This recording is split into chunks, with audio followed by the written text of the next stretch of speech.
அடுத்து வந்து பார்த்திங்கன்னா ஸ்டார் ஃப்ரூட் வச்சுருக்கோம். அடுத்து வந்து இது கருப்பு பீன்ஸ் வந்து நைட்டு ஊற வச்சது வேக வச்சு தாளித்து வச்சுருக்கோம். அடுத்து வந்து புடலங்காய் பொரியல் பண்ணியிருக்கோம். அடுத்தது உணவு வந்து பார்த்திங்கன்னா இட்லி தான் இன்றைக்கி சாப்பிட போகிறோம். ரொம்ப நாள் கழித்து இட்லி ஒன்று மெனுவில் வருது. ப்ளஸ் இதுக்கு வந்து செத்துக்கிறதுக்கு பார்த்திங்க அப்படின்னா வெண்டைக்காய் புளிக்குழம்பு வச்சுருக்கோம். ஆக்சுவலாக இட்லிக்கு வந்து வெண்டைக்காய் புளிக்குழம்பு வந்து சரியான காம்பினேஷனானு சொல்லி நிறைய பேர் திங்க் பண்ணலாம்.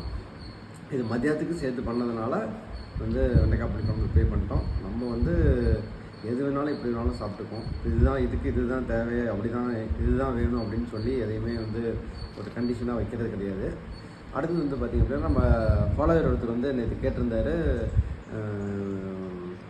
சமைத்த உணவு சமைக்காத உணவு சேர்த்து சாப்பிட்லாமா அப்படின்ட்டு. இதை பற்றி நம்ம நிறைய பேசியிருக்கோம், நிறைய தடவை பேசியிருக்கோம், திருப்பி போஸ்ட் போட்டிருக்கோம். அவர் அதெல்லாம் சரியாக கவனிக்கலன்னு நினைக்கிறேன். இருந்தாலும் வந்து திருப்பி நாளைக்கு நாளானைக்கு அதை பற்றின டீட்டெயில்ஸ் எல்லாமே பேச போகிறோம். ஓகே.